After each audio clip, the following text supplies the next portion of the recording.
নমস্কার বন্ধুরা, এই মুহূর্তের বড় খবর। নির্বাচন কমিশন এই কিছুক্ষণ আগে একটা নোটিশ জারি করেছে। সেখানে কিন্তু বেশ গুরুত্বপূর্ণ কথা বলা রয়েছে এসআইআরের হেয়ারিং নোটিশ নিয়ে।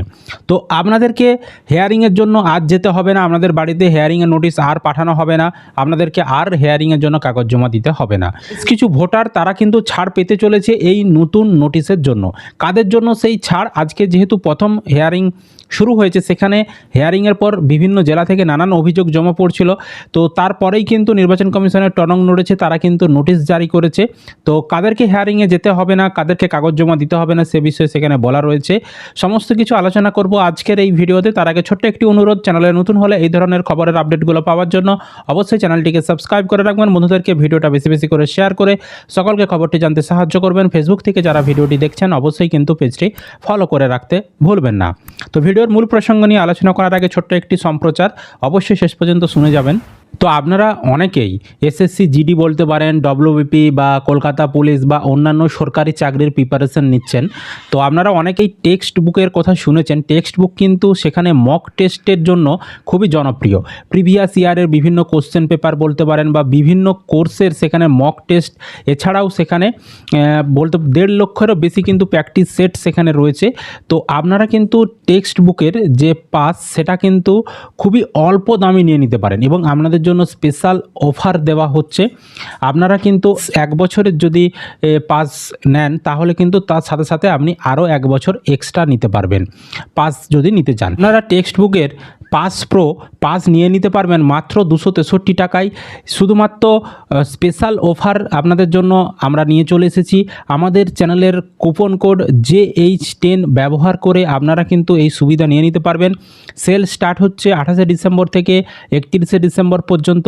28 তারিখে 12 AM থেকে 1 AM পর্যন্ত, ওই সময়ের মধ্যে আপনারা যদি আমাদের কুপন কোড ব্যবহার করে ইয়ারলি পাস প্রো কিনেন, সেক্ষেত্রে কিন্তু আপনারা আরও 1 বছরের এক্সট্রা বেনিফিট পেয়ে যেতে পারবেন। অর্থাৎ 1 বছরের কিনলে আপনারা কিন্তু 2 বছরের পাস প্রো পেয়ে যেতে পারবেন মাত্র 263 টাকায়।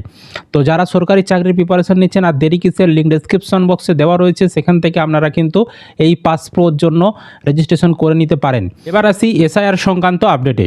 তো আমি স্ক্রিনে দেখুন একটা নোটিশ দেখাচ্ছি। এই নোটিশটা কারা প্রকাশ করেছে না, office of the chief electoral officer West Bengal, 27শে ডিসেম্বর ডেট দেখতে পাচ্ছেন। অর্থাৎ আজকেই কিন্তু এই নোটিশটা প্রকাশ করা হয়েছে।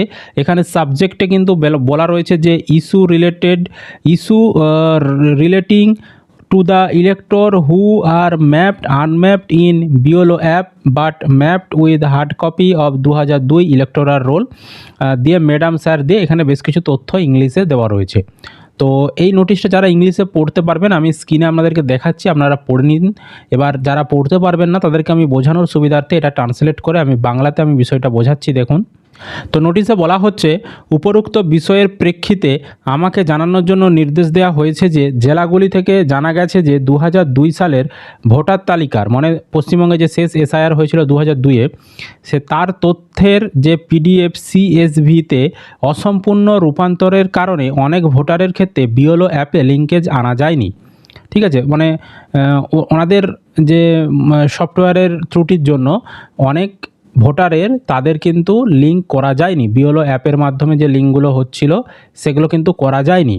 তো ওই ভোটারদের ম্যাপবিহীন হিসাবে চিহ্নিত করা হয়েছে, মানে ওই সকল ভোটারকে আনম্যাপড বলা হয়েছে, যেহেতু লিঙ্ক করা যায়নি। তো এটা নির্বাচন কমিশনের ভুল, তাদের সফটওয়্যারের ভুলের জন্য করা যায়নি বিষয়টা। যদিও তাদের নিজস্ব বা বংশধরদের 2002 সালের ভোটার তালিকায় হার্ড কপির সাথে লিঙ্কেজ রয়েছে, যা ডিইওদের দ্বারা প্রমাণিত এবং সরবরাহ করা হয়েছে এবং পশ্চিমবঙ্গের সিইওর ওয়েবসাইটে প্রকাশিত হয়েছে। অর্থাৎ এরকম অনেক ভোটার রয়েছে যাদের নিজেদের নাম 2002-এর লিস্টে ছিল বা তাদের আত্মীয়ের নাম 2002-এর লিস্টে ছিল, কিন্তু BLO অ্যাপে তাদের যখন ম্যাপ করা হচ্ছিল, মানে ডিজিটাইজ ফর্মগুলো যখন ডিজিটাইজ করা হচ্ছিল, সেখানে কিন্তু কোনোভাবেই করা যাচ্ছিল না। সেখানে বেশ কিছু সফটওয়্যারের সমস্যার জন্য বলতে পারেন বা নামের অমিল থাকার জন্য বলতে পারেন। যেহেতু ভোটার লিস্টে 2002-এর যে ভোটার লিস্ট, সেখানে সমস্ত নাম বাংলাতে ছিল, কিন্তু অনলাইনে যখন সমস্ত কাজগুলো করছিল BLO অ্যাপে সেখানে কিন্তু ইংলিশে অনেক নাম দেখাচ্ছিল, মানে কনভার্ট হয়ে বাংলা থেকে ইংরেজিতে হয়ে গিয়েছিল। এর ফলে অনেক ভোটারদের কিন্তু তাদের লিঙ্ক করানো যায়নি, আনম্যাপড করানো যায়নি, সুতরাং তাদেরকে হেয়ারিংয়ের নোটিশ পাঠানো হচ্ছিল বা তাদের নামে হেয়ারিং নোটিশ ইস্যু করা হচ্ছিল। তো এখানে বলা হচ্ছে যে এই বিষয়ে বিওলো, ইআরও বা এইআরওদের দ্বারা 2002 সালের ভোটার তালিকায় পিডিএফের প্রাসঙ্গিক অংশ আপলোড করার ব্যবস্থা করার জন্য ইসিআইকে অনুরোধ করা হয়েছে। তো এই সমস্ত ভোটারদের বলা হচ্ছে যে এনাদের যে ডকুমেন্টসগুলো জমা দিতে বলা হয়েছিল সেই ডকুমেন্টসগুলো জমা দেওয়ার আগে 2002 লিস্টে যে ওনাদের নাম রয়েছে বা ওনাদের আত্মীয়দের যে নাম রয়েছে সেই তথ্যটা, সেই পিডিএফের যেই পেজটায় নামটা রয়েছে সেই অংশটা আপলোড করতে বলা হচ্ছে। এই পরিপ্রেক্ষিতে আমাকে আরও নির্দেশ দেওয়া হচ্ছে যে যদিও এই ধরনের মামলার জন্য সিস্টেম থেকে শুনানি নোটিশ তৈরি করা হয় বা হয়ে থাকে, তবুও উক্ত মামলাগুলি নিষ্পত্তির জন্য নিম্নলিখিত পদক্ষেপগুলি অনুসরণ করা যেতে পারে। তো এই নির্বাচকে শুনানির জন্য ডাকা যাবে না। 1 নম্বর পয়েন্টে বলা হয়েছে যে এরকম যদি হয়ে থাকে ওই সমস্ত ভোটারদেরকে কোনোভাবেই শুনানির জন্য এখন কিন্তু ডাকা যাবে না, শুনানি নোটিশ ইস্যু হয়ে থাকলেও ডাকা যাবে না বলা হচ্ছে। 2 বলা হচ্ছে এই ধরনের ক্ষেত্রে তৈরি হয়েছে শুনানির নোটিশ ইআরও, এইআরওতে পাঠানো এবং সংরক্ষণ করা যাবে না, অর্থাৎ যদি নোটিশ ইস্যুও হয়ে থাকে তবুও কিন্তু ভোটারকে দেওয়া চলবে না। 3 নম্বরে বলেছে নির্বাচন কমিশনের নির্দেশিকা অনুসারে যাচাইয়ের জন্য 2002 সালের ভোটার তালিকায় উদ্ধৃতি সংশ্লিষ্ট জেলা প্রশাসকের কাছে পাঠানো যেতে পারে, অর্থাৎ ওনার নাম বা ওনার আত্মীয়ের নাম যে 2002 লিস্টে ছিল সেই পেজটা 2002 যে পেজ সেটা দেওয়া যেতে পারে প্রমাণ হিসাবে। 4 নম্বরে বলেছে ডিইওদের দ্বারা যাচাই করার পর ইআরও, এইআরও ফোন করে মামলা নিষ্পত্তির জন্য নথি আপলোড করতে পারবেন, অর্থাৎ মানে আপনাকে নোটিশ দেওয়া হবে না, কিন্তু আপনার কাছ থেকে কাগজ তারা চাইতে পারে মামলা নিষ্পত্তির জন্য যদি প্রয়োজন হয়। 2002 লিস্ট দেওয়ার পরেও যদি মামলা নিষ্পত্তি না হয়, মানে যদি কোনো সন্দেহ আরও থেকে যায়, সেক্ষেত্রে কিন্তু আপনাকে ফোন করে ডকুমেন্টস আরে চাইতে পারে, সেরকমটা বলা হয়েছে। তারপর বলা হচ্ছে যে বিওলোদের মাঠে পাঠানো যেতে পারে এবং সেই ভোটারের সাথে একটি ছবি তোলা যেতে পারে এবং তা আপলোড করা যেতে পারে, অর্থাৎ যদি সম্ভব হয় বা যদি প্রয়োজন হয় বিওলো আপনার বাড়িতে যাবে, দিয়ে সেখান থেকে ডকুমেন্টস নেবে আপনার কাছ থেকে বা আপনার সঙ্গে ছবি তুলে বা আপনাদের যে ডকুমেন্টসের ছবি তুলে সেগুলো কিন্তু আপলোড করবে, সেরকমটা কিন্তু বলা হচ্ছে। আর যেসব ক্ষেত্রে ইআরও, এইআরও কর্তৃক 2002 সালে ভোটার তালিকায় হার্ড কপির সাথে পরে বা অভিযোগের ভিত্তিতে অসঙ্গতি ধরা পড়ে, সেক্ষেত্রে নোটিশ প্রদানের পর সংশ্লিষ্ট ভোটারের শুনানির জন্য ডাকা যেতে পারে। অর্থাৎ বলা হচ্ছে যে যদি কোনোভাবেই মানে সন্দেহ কাটানো না যায় বা কোনোভাবেই যদি যাচাই করা না যায়, সেক্ষেত্রে কিন্তু সর্বশেষ বলা হচ্ছে যে ডকুমেন্টসের মাধ্যমেও যদি না সন্দেহ কাটানো যায় বা লিঙ্ক করানো না যায় বা ম্যাপ করানো না যায়, সর্বশেষে তখন বলা হচ্ছে যে হেয়ারিংয়ের নোটিশ পাঠিয়ে ডাকার জন্য।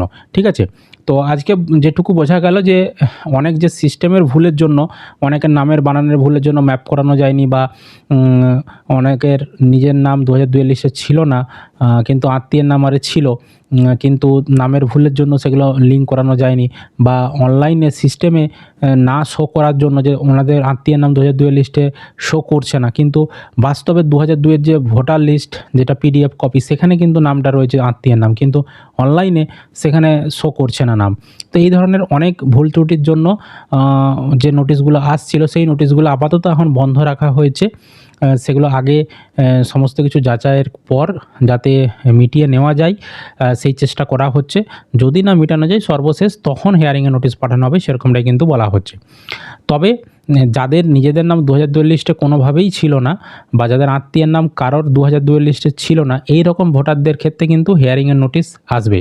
ঠিক আছে, আর যাদের লিস্টে নাম ছিল কিন্তু হেয়ারিংয়ের নোটিশ চলে আসছিল, তাদের ক্ষেত্রে হেয়ারিংয়ের নোটিশটা কিন্তু বন্ধ করা হচ্ছে, বা যাদের নিজেদের আত্মীয়ের নাম 2002 লিস্টে ছিল অথচ তাদের হেয়ারিংয়ের নোটিশ চলে আসছে, ওই বিষয়টা কিন্তু এখন বন্ধ করা হয়েছে। বোঝাতে পেরেছি আপনাদেরকে? তো যদি কোনো প্রশ্ন থাকে অবশ্যই সেটা কমেন্ট করে জানাবেন। ভিডিও ভালো লাগলে অবশ্যই লাইক করবেন, বন্ধুদেরকে ভিডিওটা বেশি বেশি করে শেয়ার করে সকলকে খবরটি জানতে সাহায্য করবেন। চ্যানেলে নতুন হলে এই ধরনের খবরের আপডেটগুলো পাওয়ার জন্য অবশ্যই চ্যানেলটিকে সাবস্ক্রাইব করতে ভুলবেন না। ফেসবুক থেকে যারা ভিডিওটি দেখছেন অবশ্যই কিন্তু পেজটি ফলো করে রাখবেন।